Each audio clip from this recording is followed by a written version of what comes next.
We'll get started. Okay, good morning.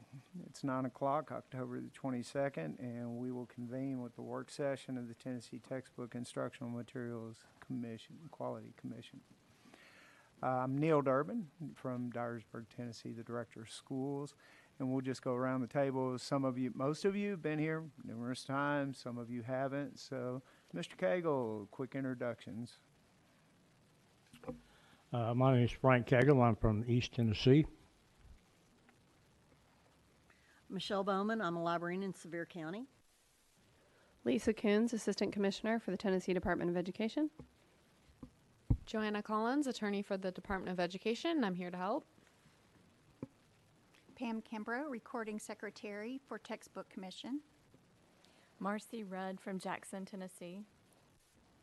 Karen Clark from Oak Ridge, Tennessee. Greg Clark, High School Principal in Sevier County. And we thank you all for your time and your effort in coming here and taking your time out of your week to be here to help with the Textbook Commission. Just a few remarks just to kind of focus everybody back where we are on this. The Tennessee legislature has established very high standards and instructional shifts in recent memory here for education throughout Tennessee, but especially in ELA adoption, which is what we're working on now. The Quality Commission is in place to review the process of this. We are not the experts of this material, and we're certainly not I'm not an expert in ELA materials, but we're here as far as to oversee the process and to make any decisions that deal with that process. In the review process, we selected statewide the most knowledgeable literacy experts that we have in public education. And I personally want to show a great deal of appreciation for the work and the expertise that these people have brought to the process. Some of us have been more involved than others in this, and we know that those people really have a passion for what they do and a great deal of knowledge in what they bring to the table for us. They've worked diligently to fulfill the legislative intent.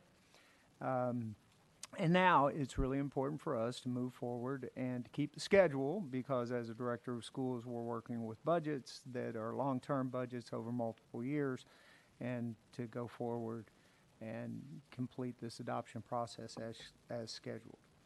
In education, we know two things. We know that the teacher is the most important factor in education, and we know the quality materials are the second most important factor. The General Assembly established this commission to oversee that, as I said, and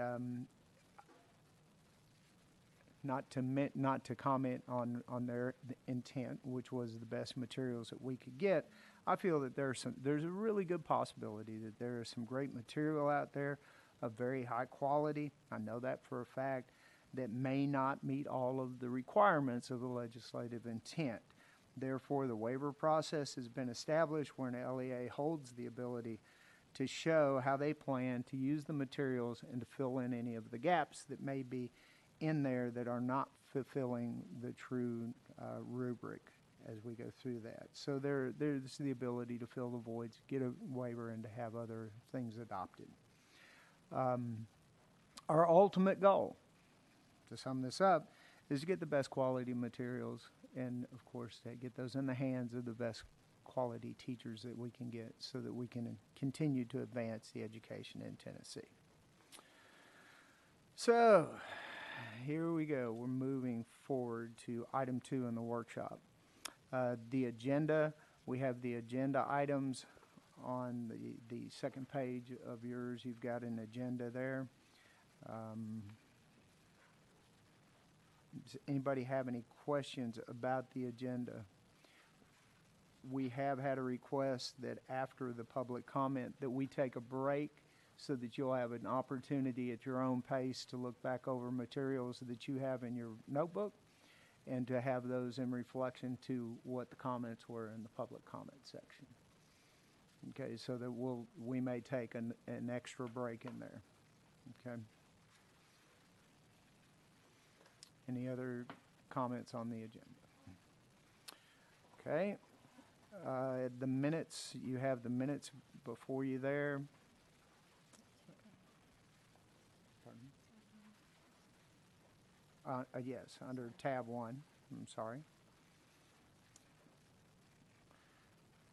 Okay, and you might have had a chance to review those minutes.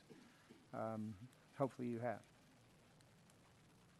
Okay, so Dr. Coons, if you will talk about the re-review process for us, please. Certainly. We began the textbook adoption process over 12 to 18 months ago. The original review process reviewed all materials for ELA and CTE that were bid. 5 reviewers reviewed each material by grade level with a grade level scoring instrument, and an average of those 5 reviewers passed or failed those materials. The scoring instrument that was used focused on the instructional shifts that Mr. Durbin referenced in his opening remarks that are the significant changes to the ELA curriculum and expectations that the legislature approved. The second section reviewed each individual standard, the Tennessee Academic Content Standards for ELA, and reviewed those standards if it was a CTE material. Next, the third section of the scoring instrument talked about the critical material components for the teacher to deliver instruction effectively and make sure those instructional shifts were in place.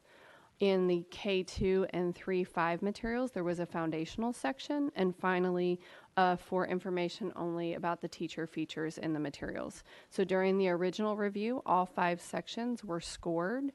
If materials passed or failed during the original review, publishers were notified in early July of that status. At that point in time, publishers had the opportunity to review the comments from the original set of 5 reviewers and make changes to that set of materials and resubmit. The original resubmit day was August 16th, so that publishers had approximately 5 weeks to make those reviews.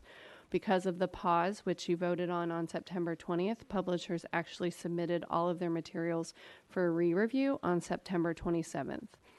In addition, publishers had the opportunity to provide guidance for the review committee around how to navigate their materials and how to find different components to make sure that the reviewers could find the different pieces in the materials. As we have gone through textbook adoptions, and the publishers are definitely experts on this, there have been changes in the way materials are published and procured and put together, so that we need to make sure that the reviewers knew how to use the materials and how to find things, so the publishers were able to give guidance on where to find different components of their resources in their suite of materials.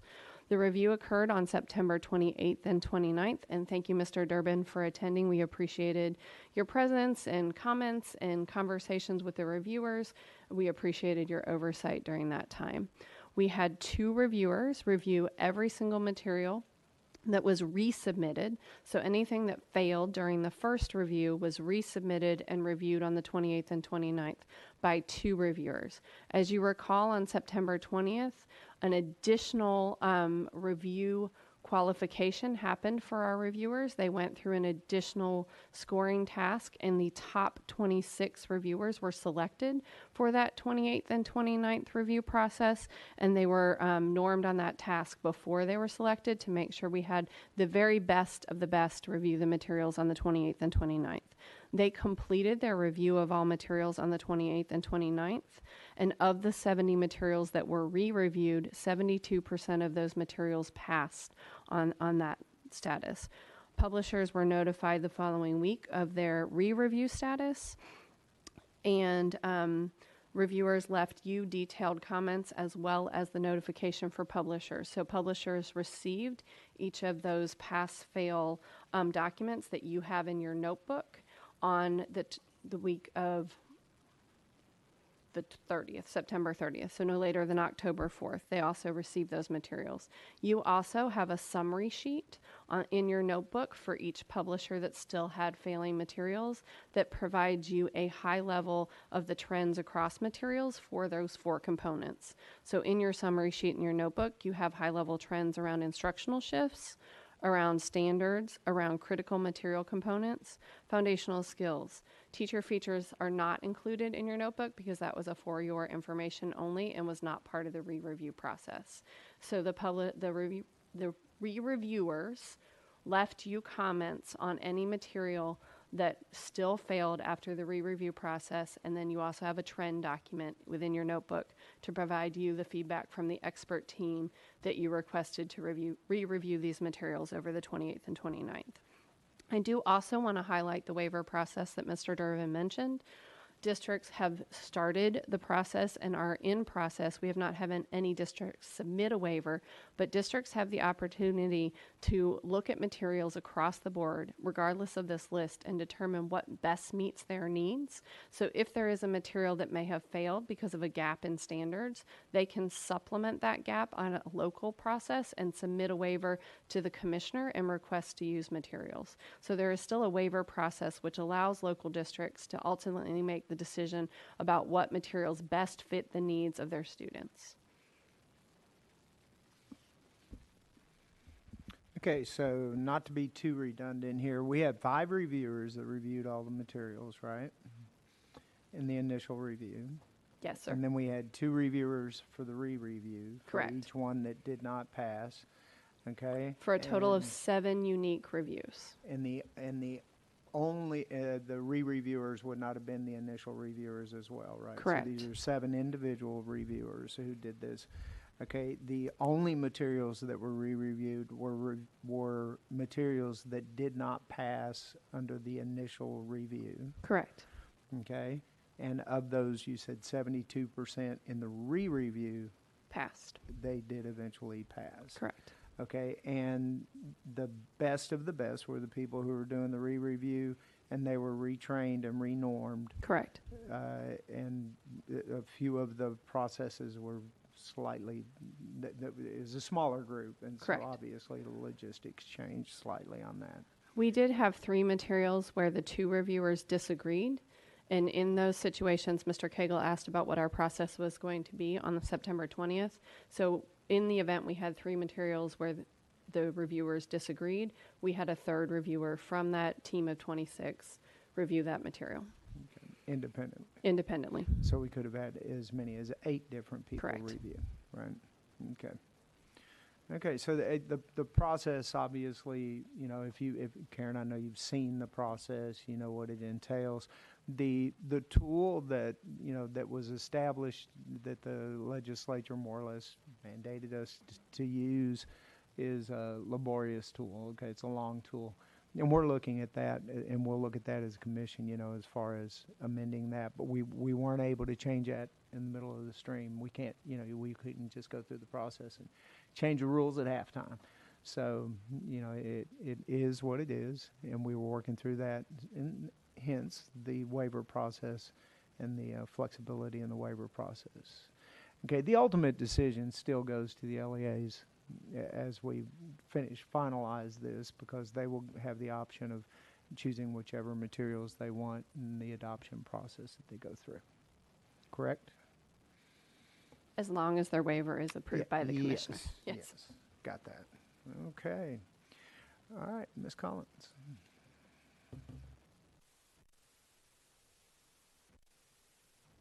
Okay, so publisher presentation guidance. So textbook commission policy 2.100 states, on or before the date that the textbook commission meets to vote on the list of textbooks to recommend to the State Board of Education for approval, the commission may give publishers an opportunity to respond to the findings of the state advisory panels for an allotted time not to exceed 15 minutes for each publisher, and each publisher may have 1 spokesperson unless expressly permitted by the chairman.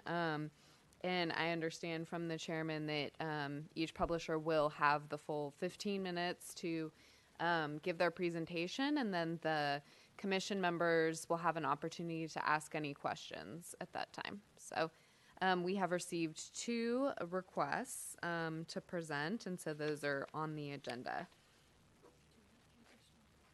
And I don't believe that we have any additional public comments that we've received, but let us know if that's incorrect.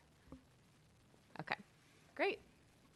Okay, and just like always, and y'all have been through this a bunch, and I know you know this, so when you come up to present, we just ask that you, for the record, that you state your name, who you represent, Okay, and then when you finish your presentation, if you'll tell us, so that then we'll, Commission, if you would kind of jot down questions, if you had questions as they present, to give them their full uninterrupted 15 minutes, and then the questions will be outside of that 15 minutes, because we want to give them full time if they desire to have that full time in that 15 minutes. Okay? And I believe we're going alphabetically, so Hope Mifflin, Harcourt will go first, and then Scholastic, correct? Is that correct? That will work for me, yes. Okay. I didn't know if you meant alphabetically by the presenter or by the company. Okay, we can take care of that. Okay. So if there's no other business in the workshop, we'll move to the meeting. Yes, Karen. Sure. The waiver process that was described, I think it was about in the September 4th documents, and it was described the waiver process that would take place, and that was information being shared. Is that the same waiver process, or is it? So districts have the opportunity under statute for unique and individual circumstances. For example, they have a material that may have not made the list that they feel is high quality that they would like to use, and then they could supplement the standards based on the review that did not meet expectations, and they can fill out a waiver process. That waiver process is live. It is on the Tennessee Department of Education textbook page. Districts have received 3 different opportunities for webinars, and they will also receive an opportunity at the league conference for support, and then we'll have regional workshops also to support districts. So if they are in that situation, they can apply for a type 1 or a type 2 waiver and explain how they would meet those standards that our expert team said that the materials did not meet. So they could definitely go ahead and move forward with that waiver process. It closes January 15th, so they have several months to make informed decisions on the waiver. I just didn't know if anything about that waiver had changed from that document. Okay. No, but I think it would be important, Ms. Clark, for Dr. Coons to explain, because you just brought it up, the type 1 and the type 2 waiver, just for the record. Sure. So we have that. The type 2-1 waiver are materials that might be open education resource that have been represented from a publisher. For example, on your bid list, Amplify has core knowledge language arts. There's also an open education resource. A district could take something that is a version of something that has been published and is open education resource and apply for a type 1 waiver, or they could apply for something different on a type 2 waiver. So a type 2 waiver would not have necessarily an approved version on the adoption list. Might be a district created material. It might be a new open education resource. It might be something that is not on the adoption list that they want to provide supplements for in their own district kind of merging process. So the type 2 waiver truly provides a district the opportunity to take different resources and put them together in a way that meets the district needs. Thank you. And we do have numerous districts throughout the state that do that type 2 resource. I don't want to call any names, but I mean, they're there. It's public knowledge. Yep. Mr. Clark?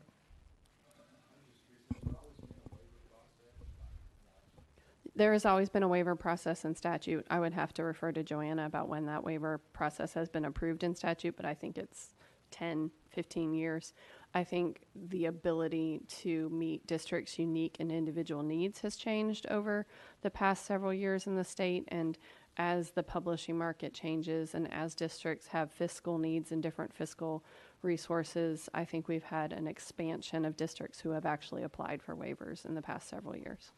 And I think the use of technology has also accelerated that as well. Yes, Ms. Bowman. Has Hope Mifflin's acquisition of Cengage had any effect on how they're going to be on the list? That would be out of my area of expertise. I don't know. That has not changed on the bid list with the ISBNs. Any other questions before we move to the meeting? Great. Then we'll call this meeting to order. I'm Neil Durbin, the chairman, and we'll open this meeting of the Textbook Instructional Materials Quality Commission. October the 22nd, 2019. Ms. Kimbrough will have a roll call for us, please. Neil Durbin, Here. Michelle Bowman. Here. Lisa Coons, Here. Frank Cagle, Here. Greg Clark. Here. Karen Clark, Here. Dean Mills, Marcy Rudd. Here. Chairman, you have a forum. Thank you. And just to mix things up, Greg, we'll start over here for introductions. It's amazing how quickly these go now. You know, at first everybody had to say to me, okay, go ahead. I'm Greg Clark, and I'm a principal in high school in Sevier County. Karen Clark. I'm a reading specialist in Oak Ridge, Tennessee. Marcy Rudd. I'm from Jackson, Tennessee. Pam Kimbrough, recording secretary. Neil Durbin, Director of Schools in Dyersburg, Tennessee. Joanna Collins, attorney for Department of Education. Lisa Coons, Assistant Commissioner for Standards and Materials for the Tennessee Department of Education. Michelle Bowman, I'm a librarian in Sevier County Schools. I'm Frank Cagle. I'm a retired newspaperman. I'm from Strawberry Plains, Tennessee. Okay, we'll move to our consent items. You've had an opportunity to look over the meeting agenda. I'll take a motion to adopt the meeting agenda. Ms. Bowman, motion. Second. Mr. Clark. All in favor, voice vote. Say aye. Opposed? Okay, the approval of the minutes that are on tab 1. We'll take a motion for approval of the minutes. Motion, Mr. Cagle. Second, Ms. Bowman. All in favor, voice vote. All opposed. Okay, we'll pass. And then we'll have the acknowledgement of the bid list, and the bid list is behind tab 2. The bid list was everything that was proposed to us, to the state board and approved by the state board correctly. Yes, okay. Again, we'll take a voice vote on this. Take a motion. Motion, Ms. Bowman. Second. Mr. Clark. All in favor? Aye. Opposed? Okay. All right, so we'll move to the publisher's presentations. Okay. This is the moment we've all been waiting for. Dun, dun. Okay. I assume Ms. Harris? Ms. Harris. Again, we'll ask you to state your name, who you represent, and we'll start the clock as soon as you get comfortable and begin. You have pushed the button and your microphone is on, I assume. If it's red, you're on. You're hot. Okay, there we go. There we go. That's good. Thank you. We have some handouts here we'd like to share with you. I'm sorry? Handouts. Are you a teacher? I just Handouts are always good. Good.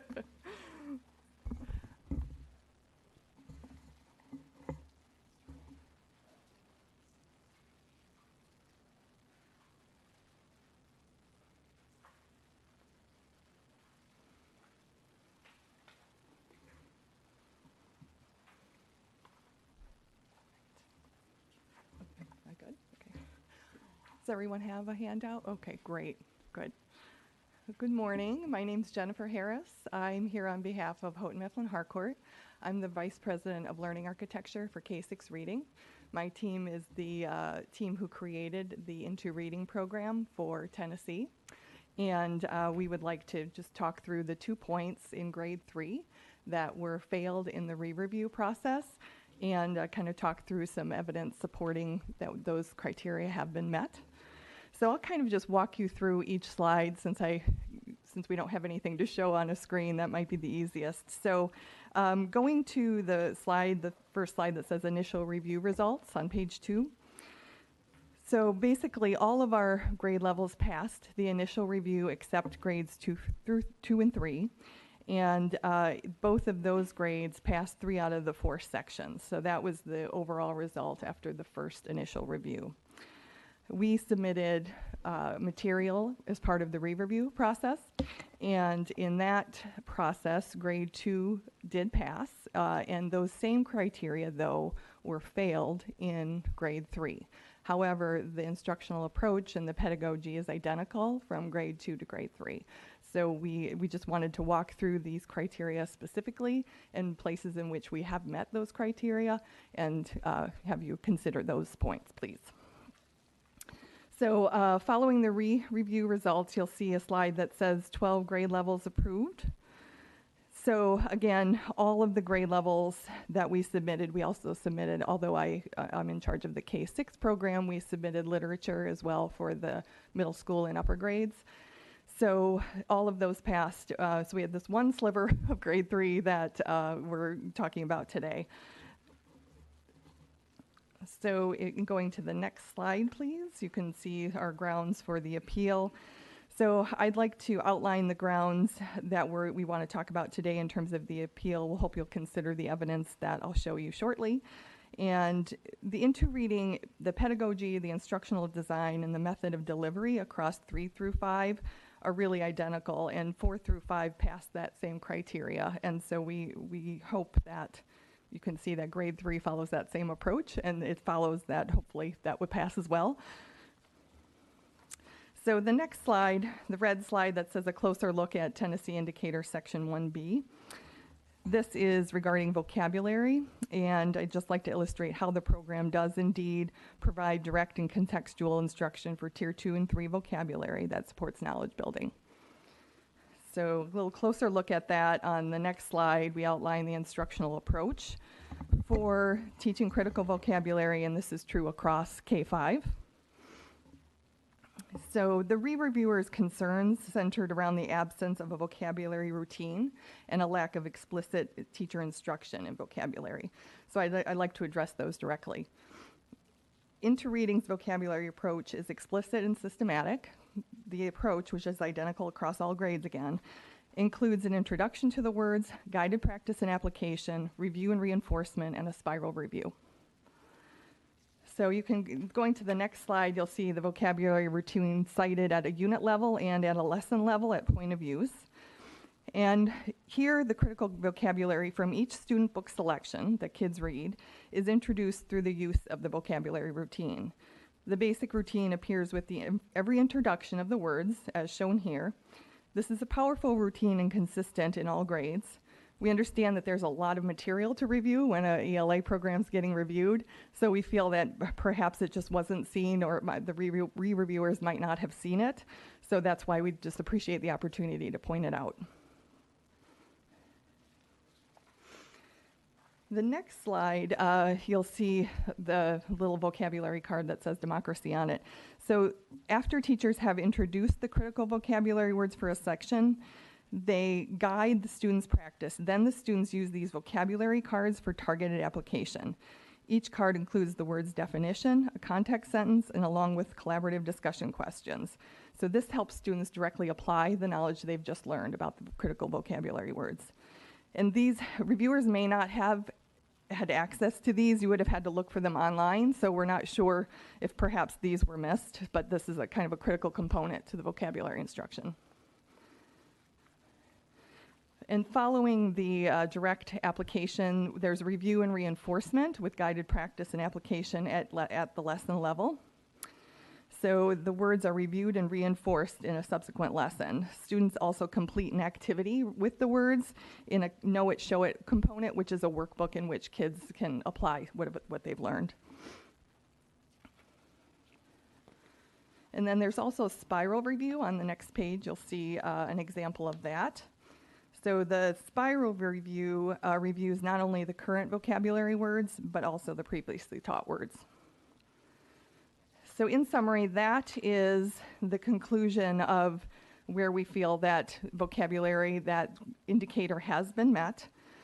And so we hope that you can see that it does align with indicator 1B. And so from there, I'm going to move on to section 1C. On the green page, you'll see. So this indicator has to do with end-of-unit culminating tasks. And we're going to illustrate how the program materials provide students with multiple opportunities to demonstrate their literacy skills and convey knowledge acquisition. So the primary ways, going to the next slide, that we demonstrate knowledge through culminating task is with the module wrap-up and culminating tasks. So these are the primary ways in which the students demonstrate their knowledge. So the next slide we get into, you'll see it's titled Module Wrap-Up. The re-reviewers expressed a concern that modules were missing a unifying task to allow the learner to convey the knowledge acquired within the module. The module wrap-up is one such opportunity. It appears at the end of each 3-week module and provides an opportunity for students to synthesize topic knowledge gained through the texts and activities across the module. Students complete a knowledge map and a vocabulary network and that they had begun at the start of the module and make connections among all the texts they've read in that module. The next slide talks about culminating task enhancement. So in the original review, the reviewers suggested we make a stronger connection between the culminating tasks and the knowledge acquired throughout the rest of the module. As a result, we made enhancements to all of the culminating tasks to make these connections clearer and stronger. We also included additional instructional support. The re-reviewer comments centered around module projects, and module projects are actually not intended to be culminating tasks. So the other 2 items that I just mentioned are the things that are the culminating tasks. So module projects are really intended to be culminations of everything learned to date in the program that enables kids to express communication skills, presentation skills, everything like up to date. So it wasn't intended really to be a module level culminating task. So I just wanted to make that distinction clear. So based on what I just outlined, we do believe that 1C is met through the language of the indicator, because the culminating tasks and the module wrap-up, again, are the robust opportunities that students have to demonstrate literacy skills and knowledge they've acquired in a module. Moving again, I'm just concluding with the grounds for appeal again. Given the points I've outlined here and the accompanying evidence, I hope I made it clear that the program does meet criteria 1B and C. And again, the Inter-Reading Tennessee pedagogy, the instructional methods, the design, they're identical across grades 3 through 5. So we hope that grade 3 can join grade 4 and 5 in being adopted. And finally, I'm just closing again with the 12 levels that were 12 grade levels that were approved. You know, our goal is like yours, to provide the best instructional materials for teachers and kids, and we believe that this program that was created especially for Tennessee based on your standards and your criteria meet those needs of both teachers and kids. So we're really, we hope that grade 3 can join the other grade levels in being adopted by the state. Thank you very much for your consideration. Can I answer any questions? Yes, first of all, thank you for coming and explaining that to us. I think that especially in 1B, the obvious issue that the reviewers and the re-reviewers may have had, even you admitted, that they might not have had access to the critical components that were involved in that. And they obviously didn't, or they would have recognized that. So why, I mean, can you tell me why they didn't have access to that? We did provide logins to the digital logins to the platform, and then they had the printed materials as well. I think there's just so much to review that it's quite possible they just didn't get to the components, you know, as we would have hoped. So that's really all I can say. I think it was certainly, I'm sure they tried, you know, to cover everything they could, but it might just not have been as visible enough as maybe. Okay, and I was actually there at the review. Okay, and I didn't have a clue who they were reviewing, and it Right. may have been this, it may not have been this. Sure. Perhaps Lisa can express this, but I do know that we have multiple people trying to work on that at the department on the 11th floor, where we should have had great connectivity, relatively intelligent people, especially Charles. This right? group did have technology access and did review the technology materials in this product. Okay, and I know that a lot of times that we recognize that everybody's not overly tech savvy, but you know what? Most of our teachers are older than 25 and may have some challenges with technology. Not to mention any names, but some people up here had trouble logging in this morning just here at Cordell Hall. Sure. So, that's a part of everything. And, Right. And we've talked about this in our process about having the possibility of having more tech support for the people when they come here. But I think that's something the publishers need to understand as well. Our Right. people that did this they're the best we've got. Yes. Okay. And they're pretty darn good. Yeah. And if they can't do it, then the chances of a mere mortal sitting out, in a rural district or an urban district of having greater success are not very good. Understood. Yeah, and we are actually really actively trying to every day better our platform in terms of discoverability of things, because there is so much in terms of especially this program and ELA in general. There's so much that goes into a reading program. So we're working on that daily, to make things more discoverable. So it could have been at the time of the review, these things just weren't as visible as we would have hoped. Yes, I'm sorry, and as we are in an official meeting, so please recognize yourself as you begin. Ms. Clark? Karen Clark. I have a question. Should I direct it to? Yes, please, directly to her. Did the reviewers have the materials themselves, like the vocabulary cards and that, like the actual materials? We don't think, I'm going to ask one of my colleagues if that's okay. Is that okay if I? Yes, ma'am, you may. Did they have the physical cards? Yeah. They did not have the physical cards in print. We did provide a large number of print materials, and then we provided digital access for the others, since there are just so many resources. I do think, though, that would be helpful, that when people are reviewing, that they have all the materials that a teacher would have to use, to actually utilize and work through, and some of this might have been avoided. I think you're right. I think having the physical cards would have been an asset in this case, and they would have had to find them digitally, which I think would have been challenging. Because I've seen them, and I know what you're talking about. Okay. Dr. Coons? Yes, so I just want to verify on the second or third slide, you said you did not pass section 1, the alignment to the shifts, that component of the rubric, correct? Right, it was section 1, Right. criteria B and C. And so the designers of the rubric was, prior to my tenure at the department, required that section be passed at 100%, because that aligns to the critical shifts that you spoke about earlier that the legislature made in the standards. And it did focus around vocabulary and alignment to the knowledge building were the two Correct. indicators that you did not receive passing marks on. Is that correct? That's correct, yes. Okay.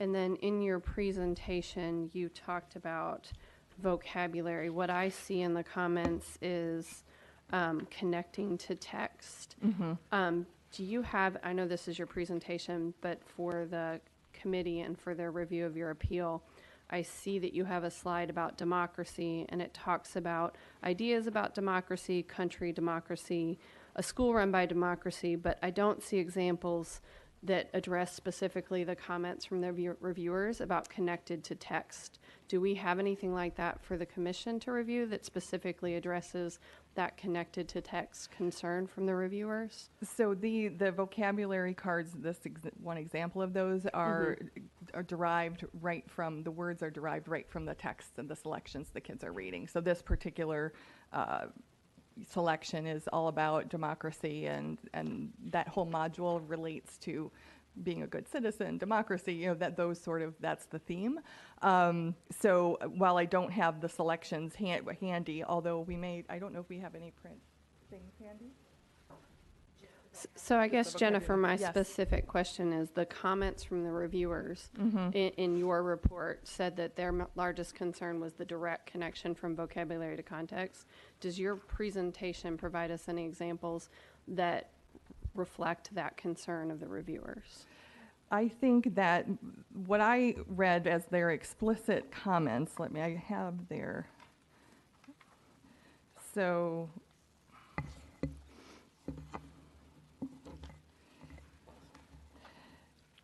From the re-reviewers' comments, the comments were the vocabulary routine could not be located and the routine could not be located and references in the document did not lead to explicit vocabulary instruction. So in the initial, we did submit for the re-review materials to address the very concern you just outlined. That was the original initial review's concern. So upon re-review, we actually added instruction to make those connections. I did not show those here since those did not reappear in the re-reviewer comments. Okay. Does that make sense? Yep, okay. absolutely. Yeah, so I believe based on the fact that the re-reviewers did not cite that issue again, I believe they must have thought that what we created as part of the re-review met that criteria or met that, that criticism. Well, I see the comment again when they have the comments about the end of unit tasks. They talk about the module project did not connect to the text. They talked about culminating tasks, conveying knowledge. And then when I look at your culminating task example, these aren't paginated, so I have a hard time referring for the committee, but the slide deck that says culminating task enhancements, it says what makes the character interesting, and imagine your class is creating a book that tells something interesting about each of you. I don't see your example building knowledge or conveying knowledge through text. I see it talking about their own personal knowledge. So I think we don't have the instructional context here, but in fact, in the teacher's instruction, which we did edit as well, that and submitted as part of the re-review. But it's not in the slide, correct? It's not in this slide. Okay. That's fair. All right, thank you. Yep. Mr. Cagle. You quite rightly point out all these other grade levels and all this other material that passed. These reviewers evidently didn't have any problem with a great deal of your material. But there's one particular section blunked twice. So it's not. It seems to me that if these people are doing a good job of analyzing all these other grades and all these other there's all this other material, and they have a problem here, then that's a red flag to me. I think that the issues from the re-review seemed different than the issues from the initial review. So the re-review focused more on the absence of, in case 1B, of the absence of a vocabulary routine, which I think I've cited here. And in the case of the culminating task, the re-reviewers focused on module projects, which were not intended to be culminating tasks. So your point's well taken, but what I'm just trying to declare is that the arguments of the initial reviewers and the re-reviewers, I think, differ. And I think we refuted both the initial review comments and the re-reviewer comments as not, in terms of the wording of the indicator and the criteria, I believe firmly that we've met those. But in the initial review, there was material obviously that they didn't have or didn't realize. Now, I'm not clear from this discussion on the re-review. Did they have those vocabulary? They would have had no. They would not have received the vocabulary cards. No, because the initial review. So what were they re-reviewing? The initial review of the vocabulary was looking for an explicit connection between the selections and the words themselves, which we did submit instruction to account for that. The re-reviewer's comment was different and was getting at the routine and understanding how instruction was explicitly taught through the routine, which involves the cards. So it was a slightly different argument or problem, I think, with the vocabulary. And they did not have the cards to sort of be able to answer that without going through this process. But in reference to the exact same element both times. Yes, but again, I think different points of contention. Okay. Jennifer, I didn't review your online materials at all that you submitted. Did those have access of sample digital vocabulary cards to show? Yes. Okay, yes. so in the digital resources, and I do know that they had they had connectivity issues, so we were helping them log on. So Okay. I know they did log on. Sure. So I do have personal remembrance of them logging on, but they had access on a digital. Your digital suite has access, as other publishers Yes. do, to all those resources. Absolutely, Okay. yes. Okay. Yeah, so that's why we didn't initially submit them physically, because there's so much the material that 20 boxes, just so 20 everybody, like, yes. it's 20 boxes per grade level now. Yes. That the amount of materials that publishers provide are quite extensive. Yeah. So it could be 20 boxes for a grade level worth Yeah, of so materials. anything that's sort of like an instructional card like that, we hoped that through the digital platform is where people would access and review those materials. So again, I think, that may have been troublesome in some cases here. And this is really Mickey Mouse, but old people can't read this. Okay, I'm sorry. Noted. That's some pretty small print on Yes. your examples from that. So, Okay, I apologize. well, I'm sorry for being old. So, yeah. Yes. Would it be appropriate for us during our break to be able to review some of those digital materials before we vote on it? We are reviewing the process. Okay, I'm sorry. I don't feel that that's our place to review the actual materials. We review the process. Okay, just making sure. Thank you. Any other questions? Ms. Harris, thank you very much. Thank you very much. And again, I look at this, as you've mentioned as well, as a learning process for everybody, and we just hope that we have the best materials. Okay, Miss Lisa Thomas, is that correct?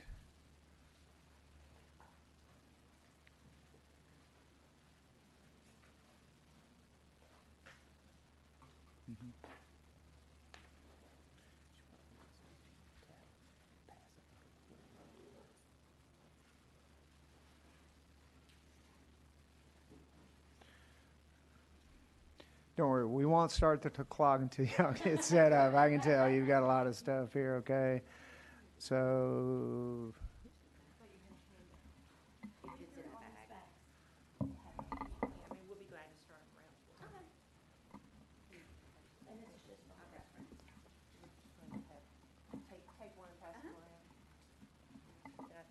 Start the others around.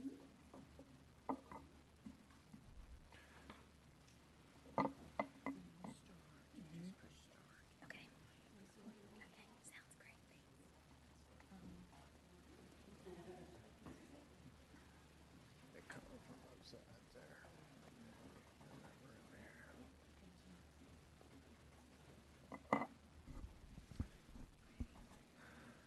As I'll ever be. Here we go. All right, well, good morning. okay, I'm sorry. Hang on just one second. Let's make sure everybody's ready to go. We're gonna.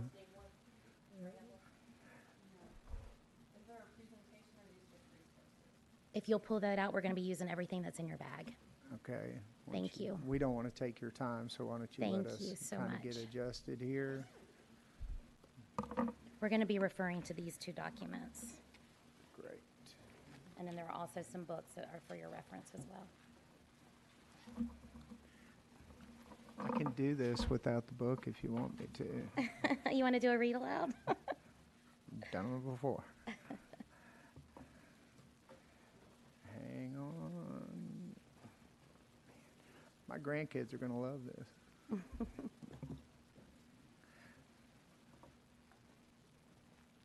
Okay, Ms. Thomas, if you will recognize yourself, Ms. Robbie will start the clock and we will begin. All right. Well, good morning. My name is Lisa Thomas. I'm our Vice President of Adoptions and Customization at Scholastic Education. And we are definitely glad to be here. We welcome the opportunity to present some of our suggestions that we made back during the review process and the re-review process. And so we wanted to take the opportunity to address really some big areas of concern that were addressed in K4. Our program was confirmed at grades 5-6, and I will walk you through how our pedagogy and instructional routines are the same K6, and also be able to point to you some of those higher level categories and some of our examples that we provided during the review process as well. One One of the things we wanted to start with is, we definitely have a very non-traditional program, and that our program is based on whole, small, and independent instruction. And so one of the key things, and we brought our reviewers box, we thought that would be important as a starting point, because one of the things that we provided in the front is what we refer to as our placemat. And in your flip chart, you're actually going to have that document organized just a little bit differently. So if you want to flip that over, you're going to see where it says blended program components. And we put the review comment at the very top in this particular example, that it said that they could not pass a particular standard because it seemed that the books were optional and maybe not included. So one of the things that we did both through our video process and through our materials is we did indicate that every resource that we talk about that's in print, a teacher does receive copies of. And so one thing, of course, that didn't happen in the review process, as you can imagine, just our level book room alone has 7,000 books. So when you start to think about those resources, obviously were not provided for all whole, small, and independent as a part of the review process. So we may not have done a great job of actually explaining the fact that a teacher does receive all of those materials. So we definitely want to pose that to the committee. To the commission. We also want to pose that we were also dinged a little bit around the use of authentic text. And so that's why we've put those books in your bag. What we wanted you to see is that Scholastic, out of all of the programs that were submitted, provide the largest number of authentic text. We are the world's largest publisher of children's literature. And so one of the things that we kind of included in your PowerPoint deck that you'll see is Scholastic is built on 100 years of literacy. And so we've taken that to build this blended model of whole, small, and independent instruction. So in your booklet that's bound in this direction with the 2 tabs, you guys have some PowerPoint slides. I'll try to stick to them, but know that I may go off of it just a little bit. But you'll see our design of our whole, small, and independent classroom. And so if you flip the page, what I want to do is just walk you through those components briefly so that you can see the vast array of resources the classroom teacher would have.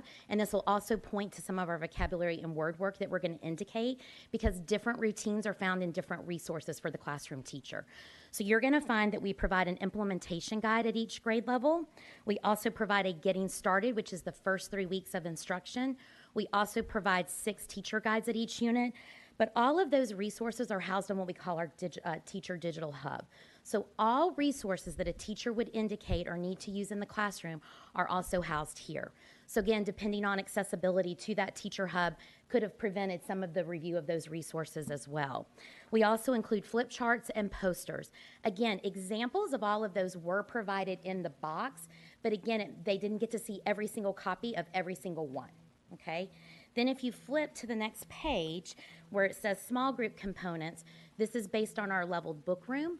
This is where the teachers go for small group instruction. That is a resource for a building. There are also additional resources that I'll mention that go along with that. And then Sorry, you also... can you show us which page?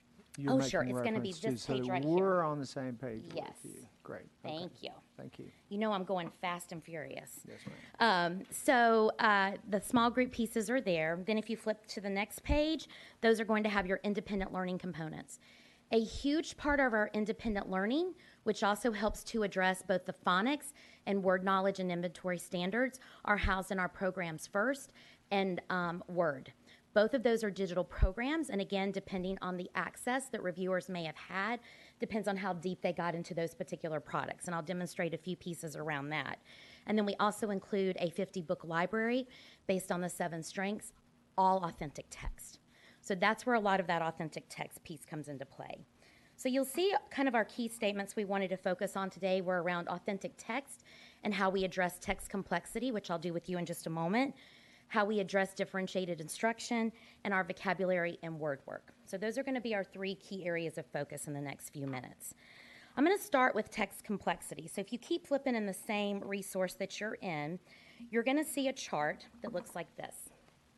These are our 6 content area themes. We actually built the program with a backwards mind design. In other words, we spiraled the curriculum and the standards to match this curriculum map. There is a blend of fiction and nonfiction. We also build in text complexity as we go across that grade level and from grade level to grade level. So now what I want to do is I want to draw you back to what's more like a flip chart. because we did that vertically. You're going to see this document now. And over the next few pages in here, I'm just going to point out to you what we use to determine our text complexity. One of the key issues is that we use not just Lexile levels, but we also use guided reading levels, and we also take into account task and reader, which is exactly how the text complexity triangle was designed. So what you'll find over the next few examples, we're going to be looking at grade 2. Bless you. We wanted to show you an example from grade 2 of where that text complexity lies in week 19. So you'll see for the interactive read aloud that is used in whole group, it is a 560 Lexile with a guided reading range of level R. Then if you flip, you'll see some examples of how we qualified this as highly complex, which actually was not even a criteria. The highest criteria was moderately complex. We, in the re-review process, renormed it to highly complex. Then you'll notice for our shared and close reading, which will be the page, the year of the book, again, a higher reading level, 560 for the Lexile, guided reading level O. Then if you flip to the small group pages, you'll see the range of the guided reading levels there as well. J through N are what are recommended to go with that week of instruction. However, because the level book room is ranging from levels A through Z, a teacher has access to any level of text that they want to pull and utilize for that instruction. And then just one more example on page 7 in the flip chart is we also have what we call Literacy Pro, which is a digital program built into the program, over 2,300 ebooks. Again, allows the teacher to utilize those in any capacity. It doesn't have to just be used in independent reading. There is also a shared reading library of 250 additional titles. So if a teacher finds that their class is at a higher level, they could certainly pull any of those additional resources, and you can search by skill and strategy for any of those to pull in additional access. That is something I know even when we are out and implementing in schools, teachers don't even realize the robust amount of resources that they have built into the program until they begin to use it. Then you'll see we just documented the process in here as to where the Tennessee text complexity document fell. We also have included in your binder a research article from the Washington Post about why we have to take into account more than just Lexile levels. And then I also want to draw your attention to our Power Standards progression. This is going to show you from grade level to grade level, all the way K through 6. And remember, we passed at grades 5 and 6. This is the same instructional routines that take place each week, where we build that common language, knowledge, and tools around the Tennessee standards. And this is where we ask kids to understand and show what they understand about those particular standards. Some of this is done through guided practice, then other is done independently by those students. And so this is where those standards progress from level to level. And then if you turn to page 12, that's where you'll just see some additional examples of that interactive read aloud and that shared reading opportunity, where again we argue that the level of text complexity is rigorous and meets the demands of Tennessee standards. We also had a comment specifically, if you look at pages 13 and 14, around comparing and contrasting text. Every day 5 in every grade level, that's exactly what we do. We compare and contrast the short and the long text. We also tie it back to the genre study, which is what you're seeing an example of here around informational text over those next 2 pages. So those are our examples around that. And then the other key element was around developing fluency in those grade levels as well, in grades 3 and 4. So you'll see samples of that as well within the flip chart. Then what I'd like to do is I'd like to just give you a quick example. If you go back to your PowerPoint deck, and you're going to see 4 books. And I'd love for you, I know this is taking 30 seconds of my time, but I think it's well worth it. I'd love for you, looking at the titles of these books, to rank these in order of Lexile level, 1 being the easiest and 4 being the hardest. Just quick. There's no money prizes.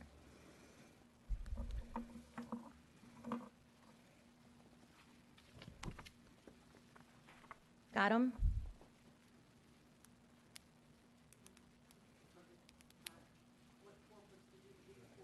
These 4, I'm sorry, it doesn't have a page number. It's in the PowerPoint slide deck. Okay. I was going to say, that's really hard to do without reading a book. Okay, well, you guys are making my point. My point is, if teachers, yeah.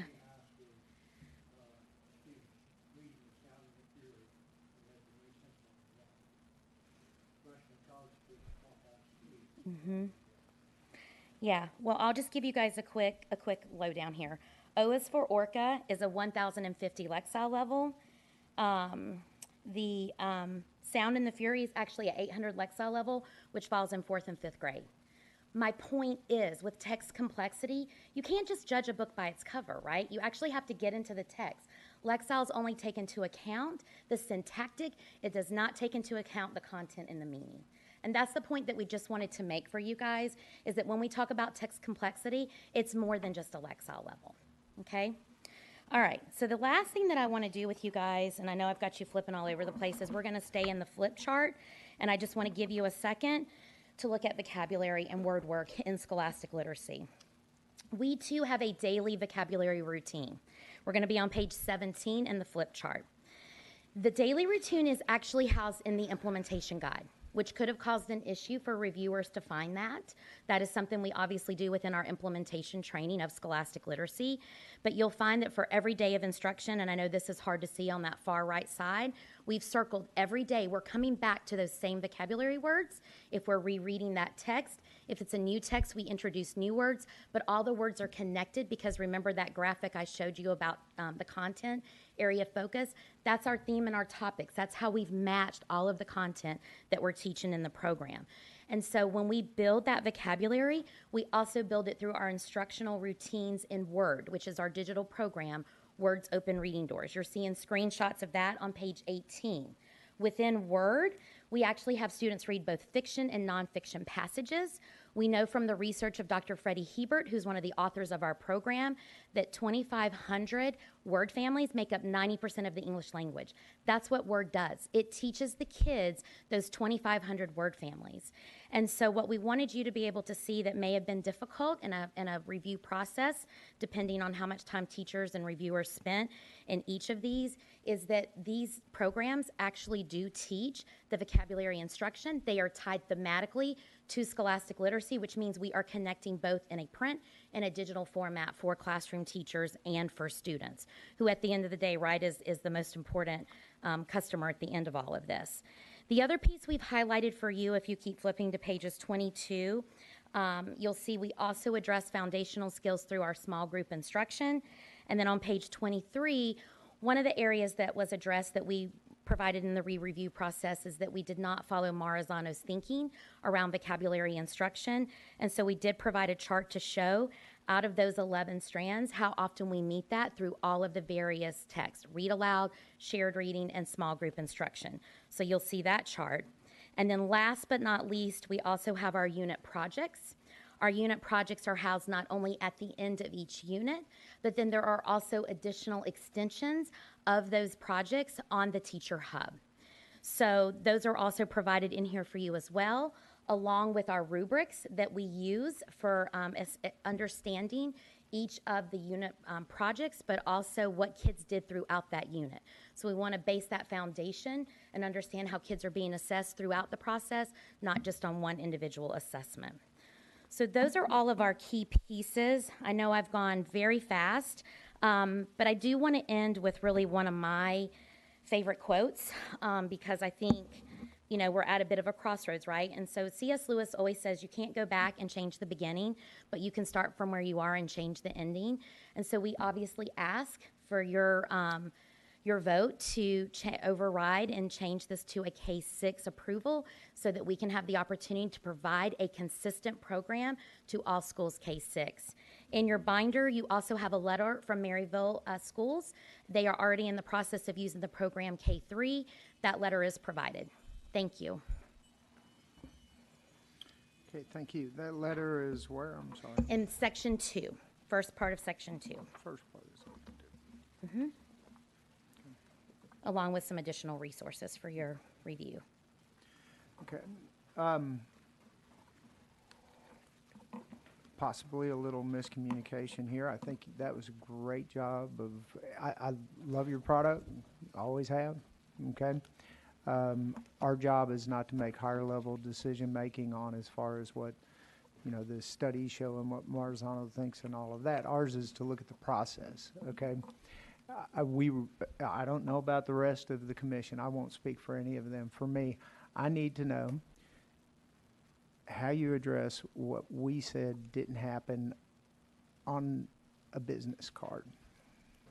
Does that make sense? I'm sorry. And I know you addressed it, and I did catch some of it, but I felt like I got a lot more information than I needed.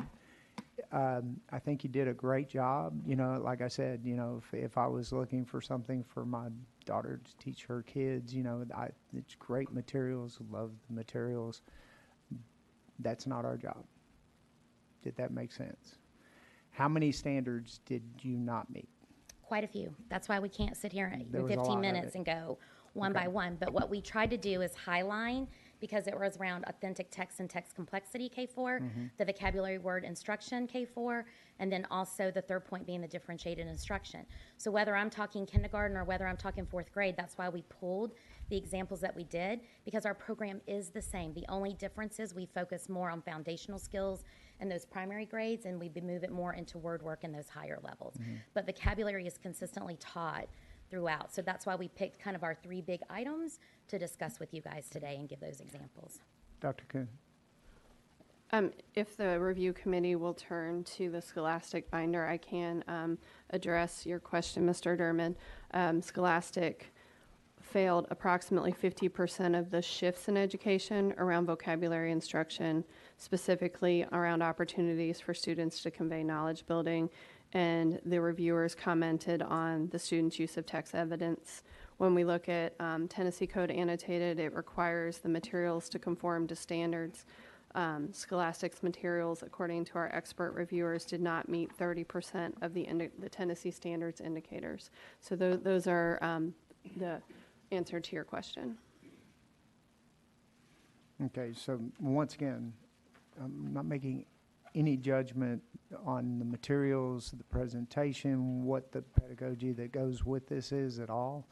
Our job is to say that, does this meet the Tennessee standards? Does this meet the process of the legislative intent? Whether we agree with that legislative intent or not, that is our process. Yes, ma'am. Ms. Clark? Well, can I address one thing real quick? Absolutely. So we did provide at every grade level, it was on the flash drive in the reviewer's box. There was a correlation to every grade level and every standard. There was not a single standard as a publisher that we did not cover. Now, I can't determine how your teachers determine that, but I just want to let you know that that is provided. The other key element that we did, and again, we tried to do this through our presentation that was included in the box, but we were told to keep it brief. Every one of these graphic organizers addresses the standards. They spiral from grade level to grade level, and that's how the standards are addressed in this program, then through that end of unit project, and then also through summative assessments. Again, some of those pieces are in print, and some of those are in digital, and sometimes without somebody guiding everyone through all those steps, it's hard to see the connection of all of those, and that's why we feel like obviously we need some work to do on guiding someone through our materials, and we accept responsibility for that as well. And I agree with especially your last statements, and we agreed in the previous, with the same thing. Once again, our teachers you're obviously so well versed in this. I'm a huge early lit fan, especially, and I appreciate what you do, and I appreciate all of the science that goes behind it. If it's not digestible for our average teacher in Giles County or Knox County or Dyersburg City, then we don't meet the legislative intent. Okay, so that's But the only thing where our that I problem would is. argue, and it's probably not the place to argue with you guys, That's okay, but we I can will do say that. this because All among friends, it's okay, but Lisa. that's what we do in our implementation trainings, right? We don't expect a teacher to open a box and just know how to use it. That's what we do with our trainings, is to help them understand, how do you unpack, how do you teach this, and what does this look like every day in the classroom. Okay. So Ms. Clark? One of the issues that came up was vocabulary, and you went back and you did address the Marzano. What page was that on? And So that's going to be in your flip chart, and that's going to be on page 24. And you guys also received this digitally, so if it's easier to pull it up on your laptops later, you do have this when we provided it. And there's also a short article back in the second binder behind number 2 that's around Freddie Hebert's work and a recent research study that talks about the effect of vocabulary instruction in addressing those 2,500 word families and hitting that 90% of the English language. And that's not a piece that we had available. The research piece was a piece that was published yet and available to the reviewers. So we did add that in that process now so that you guys can see that as well. Okay, and I'm sorry. yes, Dr. Kuhn. Did you just say you added a piece for today that was not in the process for the reviewers? I'd have to double check on when this piece was printed, but the Marzano piece in the very back. Around the So influence that of wood document was transfer. not reviewed during the process. You did not provide that for the reviewers. Is that correct? Can you find out, Stacy? We'll find out for you. Okay. Questions of clarity, not that it has anything to do with the rubric at all. You talked about the 7,000 book bank, okay, but you also mix some terms in there, and this is just curiosity. You mix the terms grade level, class, and hub. What's the threshold where you receive the rest of these materials? Every classroom teacher receives all these materials. The only difference is this resource of 7,000 books Right. is actually housed in a resource for the school. So it's not per classroom teacher, it's a school level resource. So if, I'm sorry, I'm going to use an example. If Dyer County adopted this and they had that, they've got 5 elementary schools and some of them just have 2 classrooms, that each of one of the schools would have that. Yes, they receive that. Okay. It's a K-6 resource. Lisa, you talked a great deal about vocabulary instruction, and as I look at the reviewer comments in the process, our reviewers spent hours reviewing the materials and those kinds of things. A lot of the comments, as I look through the comments, discuss multiple opportunities for students to convey knowledge building and multiple opportunities for students to use text evidence based in their writing. Did you address those 2 concerns from the expert reviewers in your presentation? Yeah, so one place where we address the text-based evidence, to me, as the graphic organizers, is the best place to go, because kids have to pull straight from the text to show what they know about that particular standard. And then there are also opportunities, which I don't believe we put in here, but they are in the kit. There are what we call a reader's notebook that kids keep throughout the process, throughout the year, and they're to write about what they read each day. There are also formative assessment pieces on each of the teacher pages. I should say, and I didn't say this earlier, I will say our team in New York, when we built our response back to our re-reviewers, I believe we made a little bit of assumption that we were going back to the same reviewers who had reviewed our materials previously. So our response was more in a dialogue, as if they had picked up from where they had last reviewed. And so we did not address it necessarily from the aspect of starting fresh with someone new. So that's an assumption we made on our part. So do know that there could have been something, because one thing we noticed very clearly is from some of the review to the re-review, some of the comments that weren't made the first time around that were made the second time around, if that makes sense, was because maybe they didn't have the prior knowledge that the first reviewer had, if that makes sense to you guys. So Lisa, I just want to ask again, their comments were about the majority of writing tasks requiring student to use text evidence in writing, and you just showed a graphic organizer, correct? Correct. For that example. Okay, thank you. But I also have examples I could point to in our teacher's guide where we use our reader's notebook. Again, we didn't want to give you guys 100 pages to review for the process today. I could sit here and do that. If you guys want me to start pulling examples from the text, I certainly can. Sure. I just wanted to understand, based on the comments that you received back, several of the comments you received back in your reports talked about that. You did not address that specifically in any other space in your presentation other than the graphic organizer, That is correct. Thanks. Any other questions? Did I understand that you were addressing in this some of the information that you received from the original review process? Yes. So some of this is response to things to Right, because- to what we don't have. Right. And so what happened is things that we were knocked off for in the first process is what we addressed in the re-review. And in the re-review, we were knocked off for things that were okayed in the first process. So there's a little bit of an issue with the comments that were made both directions. That's why we chose to all address dealing- the most commonly addressed issues. But all dealing with the same standards? Not We necessarily. didn't- Okay, I was there. We did not address any standards that passed. Okay. I can guarantee that. Okay. I'm just telling you what we received and what our Okay. review process was. Okay.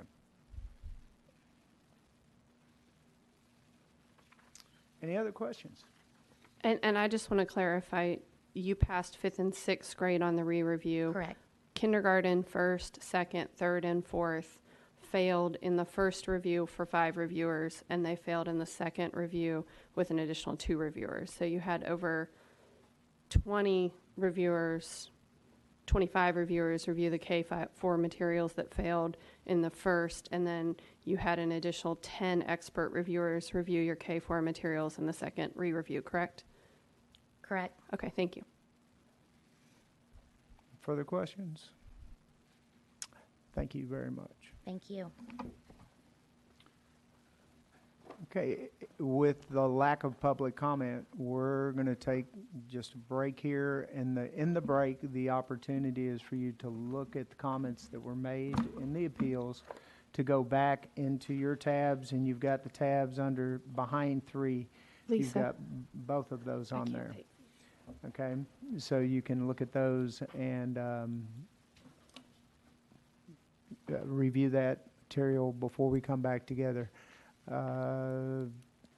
We'll take a 10-minute break right now. 10:16, so we'll be back, we'll say at 10:25.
Okay, are we all back in our places? Okay. We'll call the meeting back to order.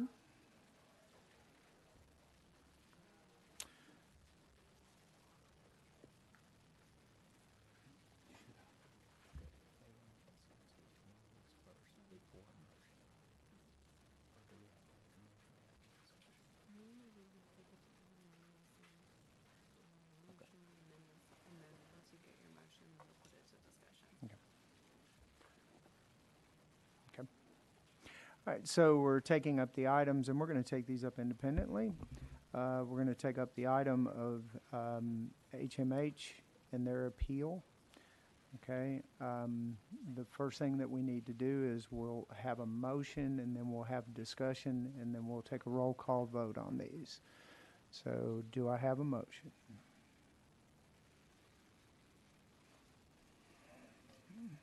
Mr. Clark? Make a motion. What do you want? To either, to. That we, okay. I would make a motion that we support the reviewers and staying with what they recommended. Is that the proper And we're motion? doing one at a time. So Right. that would be on HMH. Yes. Okay. Do I have a second on that? I'll second. I have a second. Okay. Now, for discussion, do we have discussion? Mr. Durbin, you said the goal of the commission is to oversee the process and determine whether the process was upheld. Is that accurate, or That- oversight of the process? That is the legislative intent of this commission, yes. Okay. So my concern with the HMH is that the appeals process and the opportunity to appeal did not address the public comments around context and vocabulary and knowledge building focus. So that would be a concern that I would just lay out there, that in the appeal process, some of the comments that were addressed by our expert reviewers were not addressed in the appeal. Any other comments?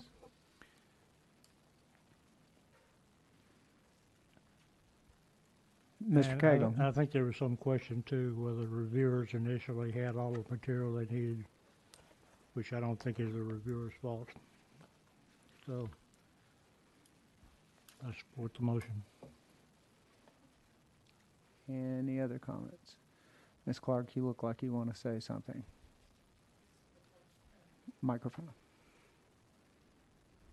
So in a case where one grade level didn't pass and the rest did, would they all be but third grade available for adoption? Okay, I'm going to let Ms. Coons, Dr. Coons, address that. I know the answer, but I'll let you address that. Yes. So the formal adoption list, if this material was not on the formal adoption list for the State Board of Education and the State Board of Education adopted the list, this material would not be included, but the other materials would be, yes. But they could also apply for the waiver on the other materials under the with the caveat of the knowledge that they know and that the publishers could share with them as far as why it didn't pass, and then they could address that issue in the waiver. Correct? Yes. The expectation of the waiver is if something failed, say for 1B and 1C, that the district would work in their waiver application to address how they would supplement those materials that were not present for the approval. So that would be an option for districts to do.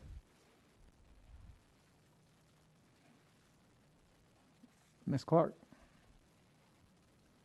But I thought that if I understood that they use the same format for introducing the vocabulary on every grade level. Was it just missed? Like it both ways I see that, what you were saying, so it passed at every grade level but one, but the reviewers were consistent at that grade level. It's almost conflicting. Does that make sense? Like they use the same pedagogy to introduce the vocabulary, but then it did not pass over and over. So that's a tricky. we have access, but we didn't review those materials, so I can't address that. Yeah. All I can address Yeah. is that at that Because one particular, we had a number of reviewers who did not see that material as passing at that grade level.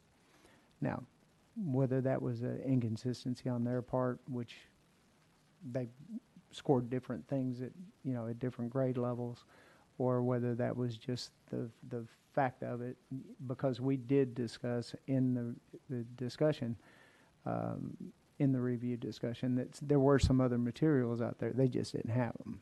So it was the process. In that case, can I make a motion? You can't make a motion until we vote on the first Okay. motion, but we can vote on the first motion and then you can make a motion. Is that correct, Joanna?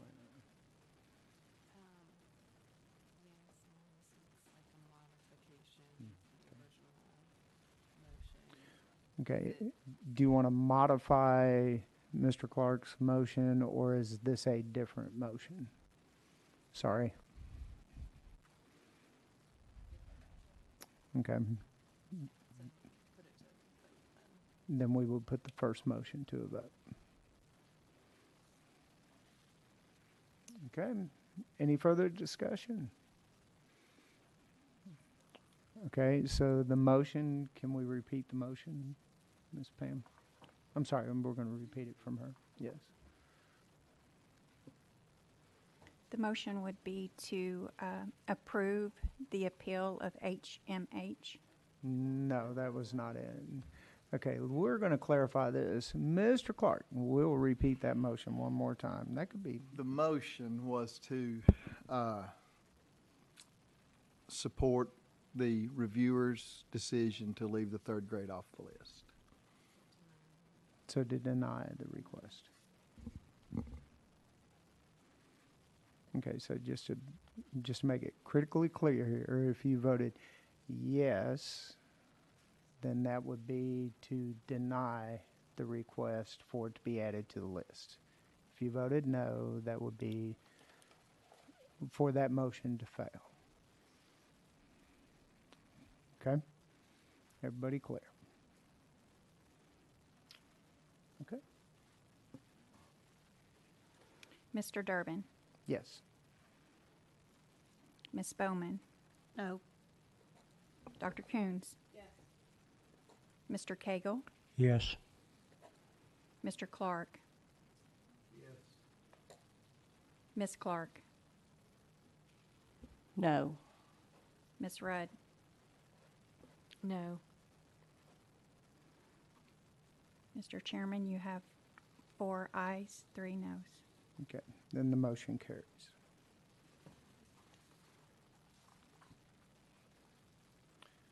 Okay, then we move on to the second, and I would entertain a motion. Yes, I'm sorry, this is on Scholastic's appeal.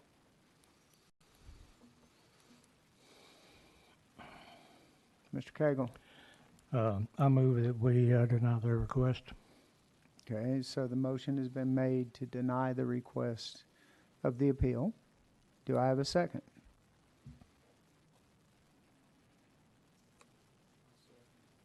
Mr. Clark seconds that motion. Discussion.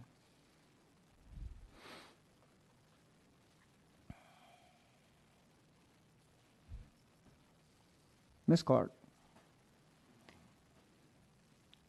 I sense that there was some confusion about the review process, the original process, the information that they got on which to revise their materials and respond, and the re-review process and what they came before us to share.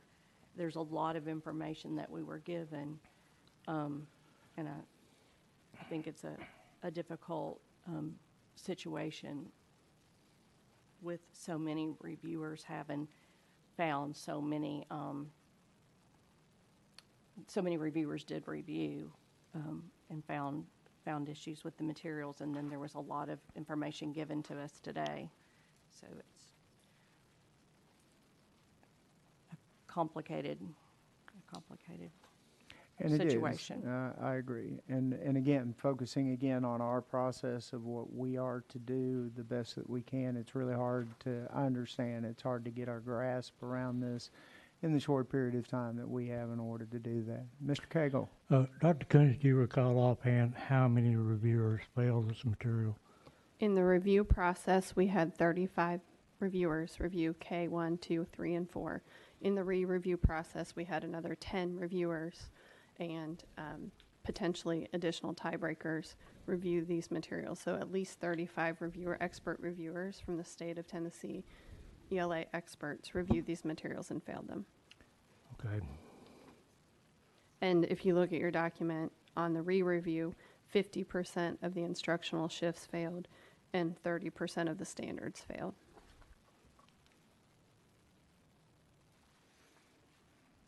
Any further discussion? Call the question. Roll call vote, please. Okay, I'm sorry. We'll make this clear one more time. The motion, we'll read the motion again. The motion is to deny the request of the appeal for Scholastic. Okay, roll call vote. Mr. Durbin, Yes. Ms. Bowman, Yes. Dr. Coons, Yes. Mr. Cagle, Yes. Mr. Clark, Yes. Ms. Clark, No. Ms. Rudd. Yes. You have 6 ayes, Chairman, 1 no. Okay, the motion carries. All right, so we're going to take we don't need to take a break. Okay, so there's no need to take the break to amend the recommendation for approval. And the recommendation for approval of that list would be behind tab 4. Okay, you've had an opportunity to look through those. And I will call for a motion.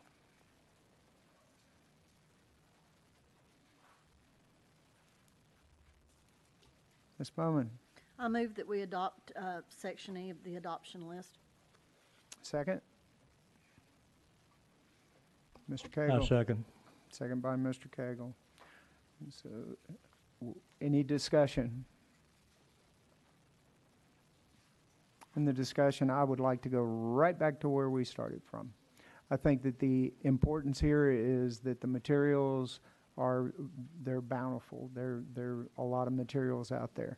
We have followed the process with the legislative intent as best that we know how. The waiver process is there for the districts who would choose to do so, and we move forward with the intent of what's best for students in Tennessee.